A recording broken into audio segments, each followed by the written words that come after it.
Well, good day and welcome to SOP, Save Our Planet. My name is Gary Willing and I hope you're having a great day wherever you are.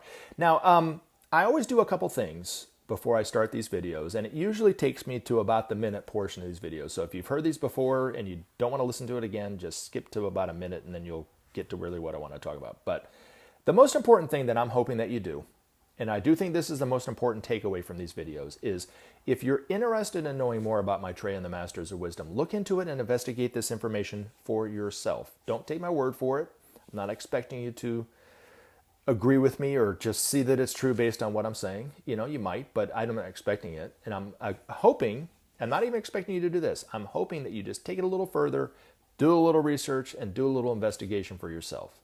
If you check out the Share International site, the link is at the very top of the description portion of these videos. You get really good background information about what I talk about here to hopefully help in your investigation, to hopefully help and see if this is true for you or not. So look into it because the information is free and it's definitely helpful. The second thing I'm hoping that you do is not just be an active listener to these videos and don't say anything. Hopefully you'll kind of join the discussion. And the best way to do that is if you have a question you want to ask me, post your question in the comment section, then I'll do my best to try to answer it in the next video. You can post a comment or you can email me, searchforsigns@mail.com. And if you haven't picked up on why my email is searchforsigns@mail.com and not SOP Save Our Planet is because this video channel used to be known as Search for Signs. How cool is that? All right. James, who interviewed me a few times on his channel, asks, "Hey Gary, last interview, you told me there's a master in Northern California close to me. Is it actually Buddhist temple where they are located?" I have no idea, to be honest, but I thought you said you lived closer to Sacramento. So this particular master isn't necessarily in a region of Northern California, is actually living in and around San Francisco in some way. Now, a couple things I want to talk about. I already know you know basically this basic information, James, but for those people who don't know, what we're talking about here is for eons now, these masters have lived away from humanity's eyes, have not, really been forgotten about for eons. Now, there was a time when they were out known for who they were, but for eons they haven't been. And they've been hidden away from humanity in such a way that really they've been forgotten about. Now their homes and they have homes just like you and I have a home, but their homes are and their abodes are very, very, very, very remote. So remote that there would be little to no chance, probably more of a no chance, that any person would stumble across where they live unless one of these masters wanted that person to know where they lived and to go to them. Like Helena Blavatsky, she actually found where they lived and reported on it and wrote the whole journey that she took from Russia to northern India. And it took her a couple times before she found them, actually, even though she knew where they were kind of in that area and wrote about it and those kind of things. So even where we know that they live, even that most of these masters live in northern India and Tibet and that area, you really wouldn't be able to find them, again, unless they wanted to be found. So they've lived for eons away from humanity, but they didn't forget about us. They didn't not help us. But the way that they helped us was through their disciples in the world, the men and women all throughout history that have done something to help humanity progress, whether it was a little bit or more than a little bit, have been working either consciously or mostly, in most cases, unconsciously with these masters. So these masters, the way they would get their ideas and their inspiration to these people in the world would be through sleep time. And when a person is asleep, they're more receptive to ideas from these masters. And these masters would plant a little thought in their head.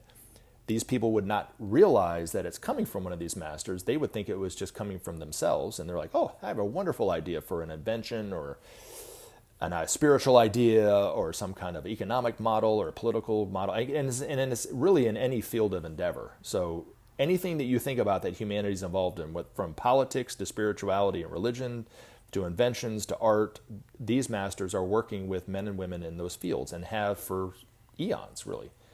But haven't taught humanity directly, of course. So that's why they've been forgotten about. Now, they knew that at some point they would have to come back into the everyday world. They knew that it would have to come back, but they were thinking that it was another 1,000 years, really, before humanity would be ready. Now, two things happened. And in the last video, I misspoke. I said the destruction of the Axis powers. It was actually the defeat, but not the destruction of the Axis powers, was one thing that happened. And that was during World War I and World War II. The second thing that happened was we developed the nuclear weapons. And we actually used it on Japan twice, right? When that happened, Maitreya and these masters as a group saw the future. And they see the future in all the possibilities, from the least likely to the most likely. And it became one of the scenarios that was most likely, that we would eventually use it and destroy all life on this planet. So that can't happen. So the masters had to hasten their return from 1,000 years to as soon as possible. And in 1945, when Maitreya made the announcement that he himself would have to come back into the everyday world and not leave it to a disciple to do, because they wouldn't be able to do enough, unfortunately. It would have to be him along with his disciples. He was hoping that it would be in about 5 years. So that would be about, 1950? That was the earliest that he could come back. And then, of course, the Cold War started up.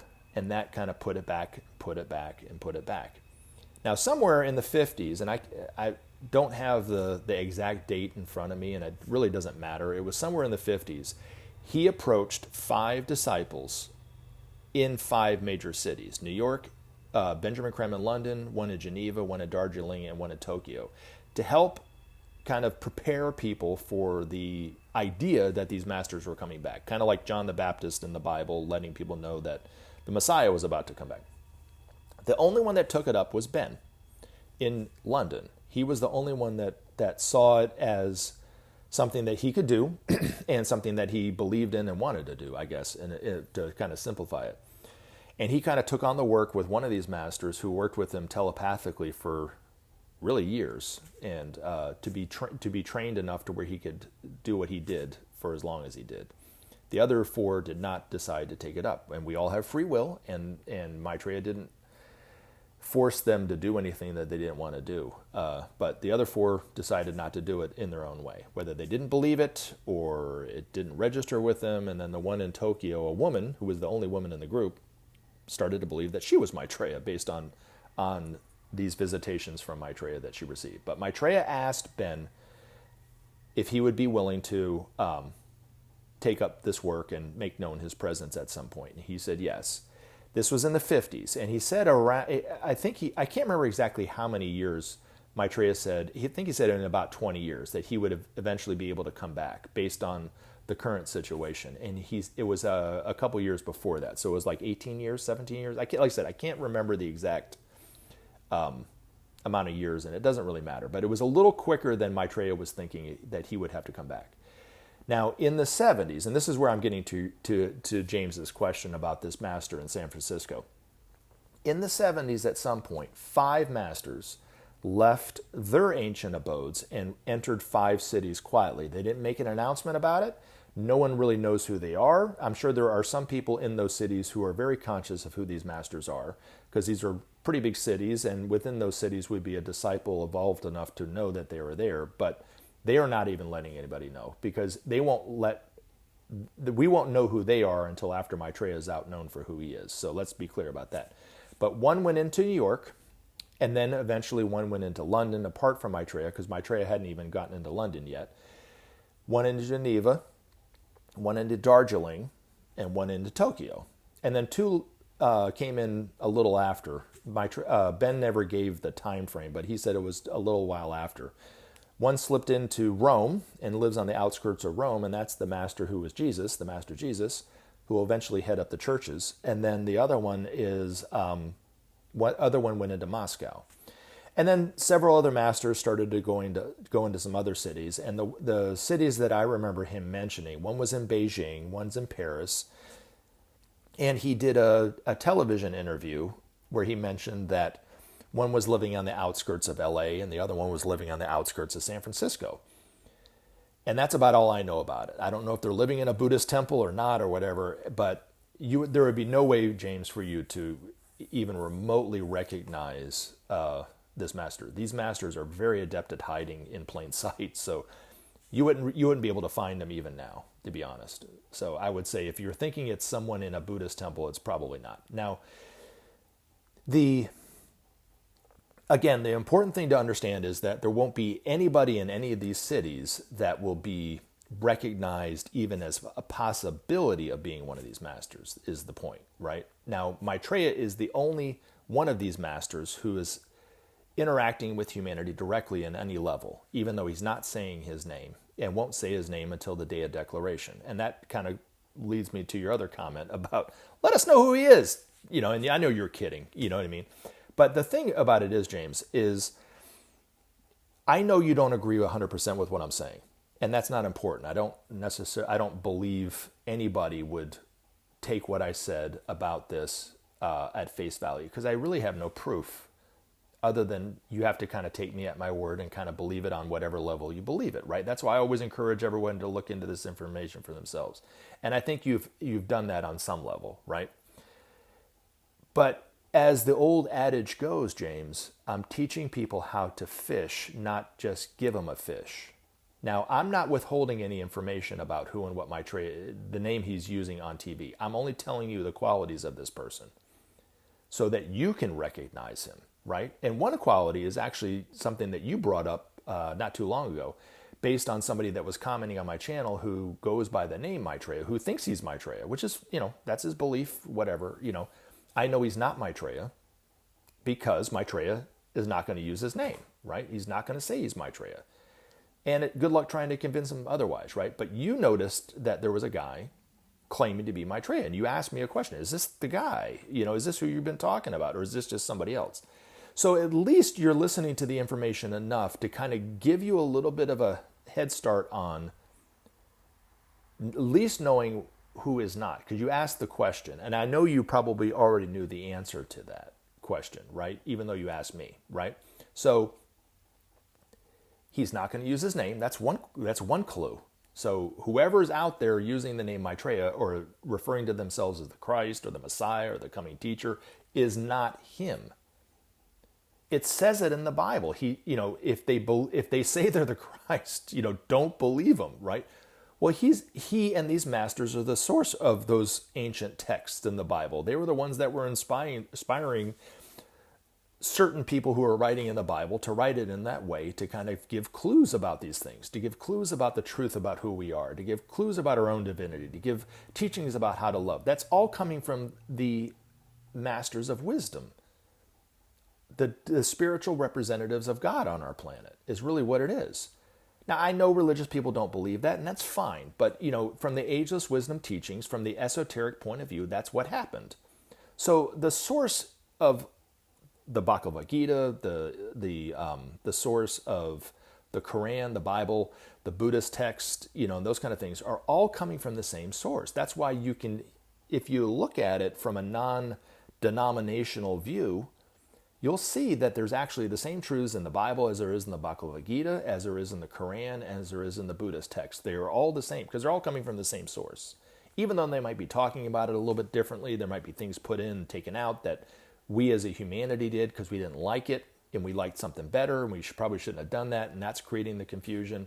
And then you got the people who are totally hell-bent on their view as the right way, and then they're confused on the fact that there is any other truth, right?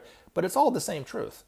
So Maitreya is not, I don't think he'll ever claim to be a Christ. He'll just say what he's already said when asked. If I'm the Christ for the Christians, then what about the Messiah for the Jews? If I'm the Imam Mahdi for the Muslims, because he was asked about in the Asian community of London if he was the Imam Mahdi. If I'm the Imam Mahdi for the Muslims, then what about the Messiah for the Jews? And the Jews and the Muslims don't really get along now, do they? But they're both expecting a teacher to come back. So he never even then came out and said who he is. And he even said that those are just names that we came up with. Names that create nothing but confusion. And he is just a teacher. So if you look at him as just a teacher, you can retain your Christian beliefs and still believe everything you believe about Jesus, still think everything you believe coming from your pastor in your pulpit, but you can listen to a few things that he says and go, yeah, I can kind of get that. Like the need to love, the need to forgive, the need to, have practice honesty of mind, sincerity of spirit, and detachment. Those are things you can do while you're still a Christian, right? And claim to be a Christian. So he doesn't create followers. He doesn't, any of that stuff. So that's why he has spent the last, God knows how many years, speaking to us and not claiming to be Maitreya. So you already know the first big piece of being able to discover who he is. He's not going to use his name. You know what I mean? And there's a reason why. And the reason is because he wants us to just listen to him. Just listen to him with honesty. Do you agree with it or not? Just like I talked about that story about myself. When I came across this information, there wasn't anybody nagging me to read it. I didn't go to a church every Sunday with hundreds of other people that were nodding their head in agreement to what the pastor said, so therefore I should agree with it. I was able to just be free and look at the information, read it however I read it, and agree with it or not. And at the time, and it took a while before I started to kind of see the truth in it, I didn't see any truth in it. Maitreya never came to me and knocked on my door and said, "Hey, see, look, it's me. I'm who you're reading in the book." He could have done that. But what's the point of that? It's better for me to come to this information and realize it for myself. And I, again, know how impatient people can be because we've heard this information over and over and over again from Ben, now from me, from other sources, if that's the case. And you're like, when's he going to finally admit who he is? Well, it's not going to come until the day of declaration. It's not. And I think, to be honest, he's already... because this happened to me in an experience, and this is why I think this could also be something that's happening, if you know that about Maitreya on any level, and you see him on TV, he can actually, even from wherever he is, speaking in however he's speaking, using whatever name he is using the same name from what I understand. So he's not using different names. So he's using an ordinary Muslim name. Something, as Ben said, to the equivalent of John Smith, that common, but Muslim. But he is adept at being able to remove questions from people's minds until he's ready for them to ask those questions. So you might be watching him, and rather than thinking, is that Maitreya, he could remove that thought from your mind to where you don't even think the thought. You're just listening to what he's saying. He can do that, I guess, in front of millions of people. He did it to me. I had an experience where I was standing right in front of him, right? And I'm going to describe how he looks because I do think this is actually how he looks. But I did not even have the question of whether that was Maitreya or not until after I had left him. And then as soon as I left him, the thought popped into my mind, oh my God, was that Maitreya? Why didn't I think that before? Because he looked just like I think he looks. But he did that. And I wasn't even, like I said, I wasn't aware of the fact that he was keeping that question from me, but he was keeping that question from me. So I wouldn't ask that question because he doesn't want me running after him. As soon as you run after him, you've already lost him. So if you're looking for interviews and you're trying to find him in any way, you've already lost him. It's best just to sit back and wait. It will come to you when it comes to you. And I'm talking about not him, but the interview that you see or see him on the TV. It will come when it comes to him.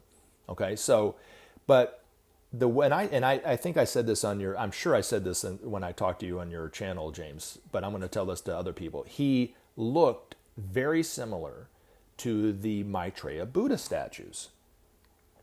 And if you just Google Maitreya Buddha, there's several of them.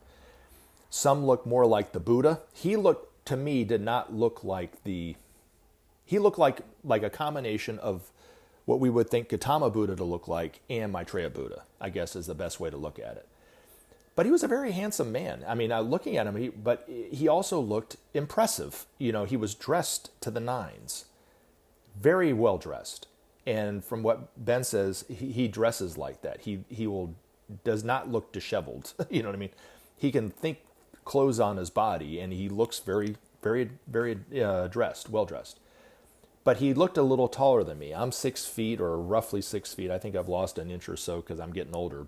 And when I saw him, I was 23 because he actually asked me my age, and that's how I know I was that age. The other experiences, I'd have to really sit back and think how old I was. But he actually asked me how old I was in that experience. So that's how I remember. I was 23. So it's actually 30 years ago. This year, I guess, is when it happened at some point. So I'm roughly 6 feet. He looked a couple, 3 inches taller than me. He was standing a little ways away from me.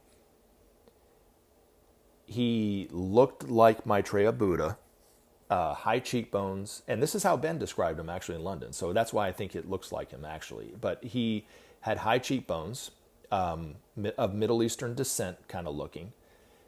Larger eyes. His eyes actually looked very similar to the eyes in this photo in the back. So imagine those eyes in a different person. It looks like Maitreya, but they looked almost exactly the same. His hair was short but curly and wet, and he had a little thin mustache and a very small chin. Now, not a freakishly small chin where you would notice it. It would still fit his face, but that was kind of the shape of his face. Broad shoulders and very thin. And even when he spoke to me at one point where I did not see his lips move, I heard his voice in my head, I still didn't suspect that was Maitreya until after I had left. And then that thought popped in my mind, oh my gosh, right? And of course it was, right?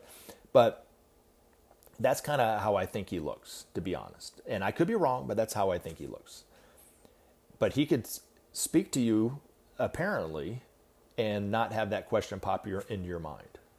And I've said this before, and I'll say it again, is I think that for most people who are aware of who he is, that he's out there, right, have already seen him on TV and just not recognized him or thought that it could have been him because he's either A, pulled that thought from somebody's mind, or we just didn't recognize him. Now, there's only one person that I know who knows somebody. So it's somebody who knows somebody, or who actually met somebody who admitted that they saw him on TV. Now, this person could have been a master, could have been somebody who's deeply aware of the masters and is helping the masters in this way, but it could have just been an ordinary person. But a friend of mine, a very dear friend of mine, and I believe her because she seemed very sincere when she said it to the group, was she was a part of the Share International group here, and they had a table set up at an event, and a woman came up to her, never seen this woman before, and they struck up a conversation. And as she's looking at this picture of Maitreya in Nairobi, Kenya, she goes, well, I've seen him before. And she goes, where? She goes, on TV. And she goes, really? She goes, yeah, he doesn't look like that. He looks different, but I know that's him. And then she said, well, he wasn't even speaking kind of how you're speaking. He was speaking very simply, but he was talking about politics, is what she said. So my friend was the impression that she got was that this woman actually did see him on TV. Maybe there was more things that this person said, but she believed her. So that's only person that I know that has remotely even claimed that she saw him on TV. There was a time, and it wasn't too long before his first interview. It was in 2009 that I saw Maitreya in Marietta, Georgia here on the street at a rally. And then as I was walking to my car, he was by himself, so we were able to have a one-on-one conversation, not in front of people. But one of the things he said to me was, you'll see me on TV real soon, and we're going to change the world together. So, real soon for Maitreya, it could be years upon years upon years. So it wasn't the next day, it wasn't 2 days from now. These masters have a totally different reference to time. So I know Ben's master, I know Ben said soon, soon, soon, soon, soon for decades. And then when he made the claim that, and the announcement that Maitreya had given his first interview, people went crazy trying to find Maitreya. And as soon as they did that, they already lost Maitreya. Maitreya says, if you run after me, you've already lost me. So he does not want followers, because when you follow someone else, you do not practice honesty of mind. You've lost it. You've now started to, even if you imitate somebody else for the sake of imitating them, dress up like they dress because they dress that way, speak that way because they speak that way, look up to them in any kind of way, you've already lost yourself because you're not practicing true honesty of mind. If you're practicing true honesty of mind, you have no desire to follow or run after somebody. But like it says in the Bible, If somebody claims to be the Christ, don't believe them, and that is true. That's the reason why Maitreya is not claiming to be the Christ. So you have a huge, huge advantage. And you also have another huge piece of the puzzle of discovering Maitreya for yourself, because you are at least aware of the possibility of that being true. You know what I mean? And that there is a person out there kind of named Maitreya. The other thing that I would say is, every time I've seen Maitreya, I've been filled with such love in my heart. I didn't think about it. Even the times that I didn't, and like in this case, that I was not aware of Maitreya, because there's other times that I saw him, I wasn't aware of him for years or months or a few weeks or whatever it happened to be. But even as I look back at that time and remember that time, I was just filled with such joy and love. It was unconscious. It was spontaneous. I couldn't help myself. And that's the presence that Maitreya will have with people. And I'm going to leave the conversation for now, because we'll have another conversation in the future very, very soon. I want to leave by reading the last paragraph of one of the articles I just recorded. It's entitled Man's Divinity. And in this article, he talks about Maitreya. And actually, you know what? I think I'll read the last two paragraphs. I think this other paragraph will be pertinent to what we're talking about here. He goes, "How will men respond?" Now, there's more to this article, but this is just the last little bit of it. How will we respond? How will men respond? How will they find Maitreya's analysis of their position and problems? Maitreya is not alone in urging change and reform in the world. Many wise men and women are responding to his thoughts and energy and propound widely his ideas. Slowly but surely, these ideas are taking root and educating large masses hitherto uninterested and uncommitted people. Thus is Maitreya's way being prepared. Okay, so that's important to think about. The second thing that he says is, even so, how can Maitreya touch the hearts of the millions needed to change direction? The answer lies in the potency of his energies. Never before has a teacher of such power stood before the world. With each word uttered, his beneficent force flows from heart to heart. Useless and unnecessary is argument and debate. His truth calls forth the truth in the heart of the listener. Let me repeat that. His truth calls forth the truth in the heart of the listener, and in the crucible of their shared divinity is recognized as truth itself. I love you guys. Thanks for taking the time to listen to the video, and I'll put some videos up in the very near future. Have a wonderful rest of your day. Remember to take action and help SOP save our planet. Thanks for listening, and we look forward to talking to you again in future